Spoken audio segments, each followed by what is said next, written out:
Margaret Anderson was known to those around her as someone ordinary in the quietest, most human way. She wasn't famous. She didn't seek attention.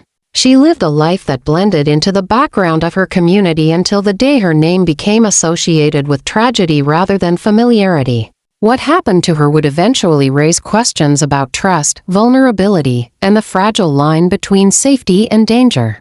Margaret's life followed a predictable rhythm. She worked, maintained close ties with her family, and kept a small circle of friends who described her as reliable and thoughtful. She believed in routine, in structure, in the idea that stability was something you built slowly and protected fiercely. Nothing about her past suggested she was moving toward a violent end. That assumption shared by nearly everyone who knew her would later make the shock even more profound. On the surface, her days were unremarkable. She had responsibilities, obligations, and quiet ambitions. She was the type of person who showed up on time, returned calls, and avoided unnecessary conflict. People trusted her instinctively. In many ways, Margaret represented the kind of life people assume is safe simply because it is familiar. The last known day of her life began like any other. There were no dramatic arguments, no clear warnings, no urgent messages sent to loved ones. To those around her, nothing appeared wrong. That absence of visible danger would later haunt investigators, because it suggested that whatever happened unfolded quickly or was carried out by someone Margaret did not fear. As hours passed without contact, concern slowly replaced normalcy. Family members noticed missed routines. Friends realized messages had gone unanswered. What initially felt like a minor disruption began to feel heavier, more unsettling. When attempts to reach her failed, the situation escalated from worry to alarm. Authorities were eventually contacted, and what followed marked the beginning of a case that would demand answers few were prepared to confront. When investigators arrived at the location tied to Margaret's final moments, they were faced with a scene that contradicted the peaceful life she had lived. The contrast between who she was and what had happened to her was stark and deeply unsettling. Early findings suggested that this was not a random act. There were signs that pointed toward intention rather than chance. This realization shifted the investigation immediately. Instead of asking what went wrong, investigators now had to ask who had access, who had motive, and who could move unnoticed within her world.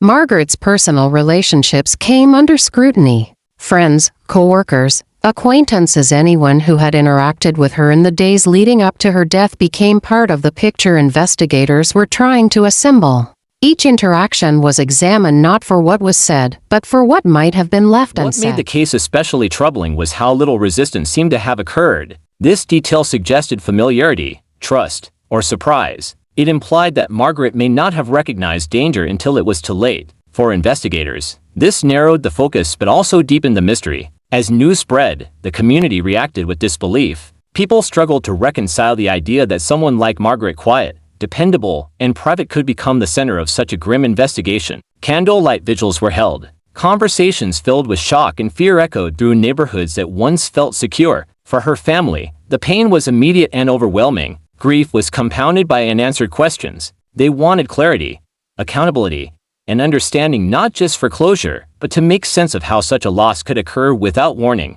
Margaret was no longer just their loved one. She had become a name tied to an unresolved narrative. Investigators continued piecing together timelines, movements, and communications. Every detail mattered. A routine interaction could suddenly appear significant. A forgotten conversation might hold weight. In cases like this, truth rarely arrives all at once. It emerges slowly, often painfully. By the end of the first phase of the investigation, one thing was clear: Margaret Anderson's death was not an accident, and it was not meaningless. It was the result of choices, actions, and failures that would need to be confronted. The search for justice had begun, but the path forward remained uncertain. What lay ahead would test the resolve of investigators and the endurance of those who loved her. The next stage would focus not just on what happened but on why, and as by the whom. investigation into Margaret Anderson's death moved forward, the initial shock began to settle into something heavier and more complex. What had first appeared as an unthinkable tragedy now demanded structure, evidence, and accountability. Investigators shifted from establishing that a crime had occurred to understanding how and why it happened. This phase would prove to be the most difficult, filled with contradictions, dead ends, and uncomfortable truths. The focus quickly turned to Margaret's final days. Detectives reconstructed her movements hour by hour, relying on phone records, workplace logs, and witness statements. Every routine action leaving home, arriving at work, returning messages was examined with intense scrutiny. What stood out was how normal everything appeared. There were no sudden changes in behavior, no visible distress signals, no attempts to seek help. This normalcy made the case more unsettling, as it suggested the threat did not come from the shadows but from within her known world. Margaret's relationships were analyzed carefully. Friends described her as cautious but kind, someone who valued trust and avoided confrontation. Co-workers recalled nothing unusual in her demeanor. Yet investigators knew that danger often hides behind familiarity. People closest to a victim are not suspects by default, but they are often the only ones with access and opportunity. As interviews continued, subtle inconsistencies began to emerge. Small details didn't align perfectly, timelines overlapped in strange ways, memories conflicted, and certain interactions felt incomplete. None of these discrepancies alone were enough to raise alarms, but together they suggested that someone was withholding information, intentionally or otherwise. Digital evidence became a crucial part of the investigation. Phone activity, text messages, and online interactions were analyzed to understand Margaret's state of mind and who she had been communicating with. While much of her digital footprint reflected routine exchanges, investigators identified moments of tension, brief conversations that hinted at unresolved issues. These fragments of communication became key pieces in understanding the emotional landscape surrounding her final days.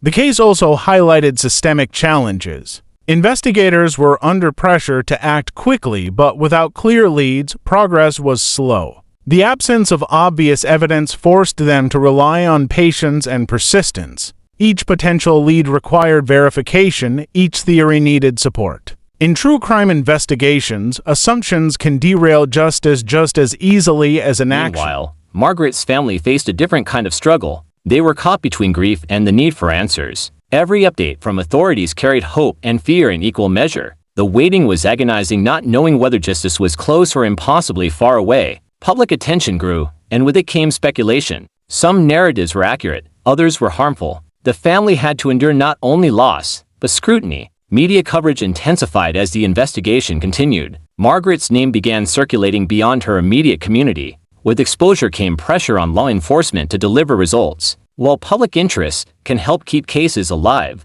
it can also complicate them, introducing noise that distracts from facts. Investigators had to balance transparency with discretion, knowing that premature conclusions could jeopardize the case. Gradually, patterns started to form. Investigators noticed recurring elements, repeated contacts, familiar locations, consistent behaviors. These patterns suggested intent rather than randomness. The case began to narrow, not toward a dramatic revelation, but toward a quieter, more troubling realization. Margaret's death was likely preventable. This realization carried weight. Preventable tragedies first difficult questions. Were warning signs missed? Were concerns minimized? Was trust placed in the wrong place? These questions haunted both investigators and loved ones. They spoke to a broader issue: how easily danger can be overlooked when it doesn't match our expectations. As evidence accumulated, investigators prepared to move into the next phase, accountability. This stage required confidence in the narrative they were building. Every conclusion had to be supported, every claim verified.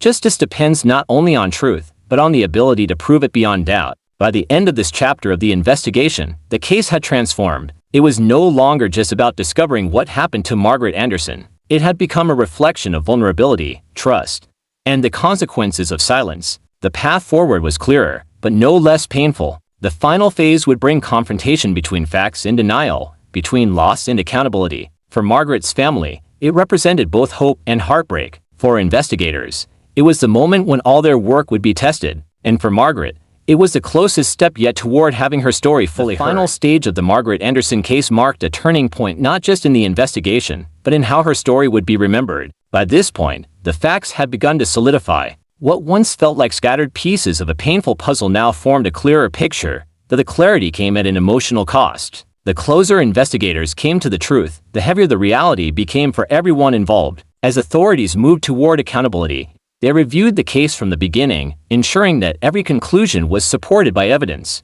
This step was critical. In cases involving loss of life, justice cannot rely on assumptions or public pressure. It must stand on facts that can withstand scrutiny. Investigators revisited interviews, reanalyzed digital records, and re-examined timelines. Even minor details were given renewed attention because in the final phase, nothing could be overlooked. The emerging narrative revealed how vulnerability can exist even in seemingly stable lives. Margaret had trusted her environment, the people around her, and the routines she had built. That trust, while deeply human, became part of the tragedy. The investigation showed how danger does not always announce itself loudly. Sometimes it arrives quietly, disguised as familiarity. For Margaret's family, this phase was both exhausting and necessary. They had waded through uncertainty, endured speculation, and lived with unanswered questions. Now, as the case approached resolution, they faced a different kind of pain: the confirmation of what had been suspected for so long. Truth, while essential, can be as difficult to accept as it is to seek. Court proceedings and official findings brought Margaret's name into formal records, transforming her from a private individual into a symbol of a larger issue. Her story became one of many that highlight the importance of awareness, communication, and accountability. Yet for her loved ones, she was never a symbol. She was a daughter, a relative, a friend whose absence left a permanent void. Public reaction shifted as well. What began as shock evolved into reflection. Discussions emerged about personal safety, warning signs, and the responsibility communities share in looking out for one another. Margaret's case prompted difficult conversations, not because it was unique, but because it was heartbreakingly relatable. It reminded people that tragedy often unfolds in ordinary spaces. As justice progressed, there was no sense of celebration, only solemn acknowledgement. Accountability does not erase loss. It does not restore what was taken, but it does affirm that Margaret's life mattered, that her story deserved to be fully told, and that her death would not be dismissed or The forgotten. resolution of the case also raised lingering questions. Could different choices have changed the outcome? Were there moments when intervention might have made a difference? These questions have no easy answers, but they matter. They ensure that Margaret's story contributes to prevention, not just remembrance. In the aftermath, her family focused on preserving her memory beyond the circumstances of her death. They spoke about who she was before tragedy defined her name, a person of routine, kindness, and quiet strength. This effort was important. True justice includes honoring the life lived, not only addressing how it ended. Margaret Anderson's story ultimately became one of awareness as much as loss.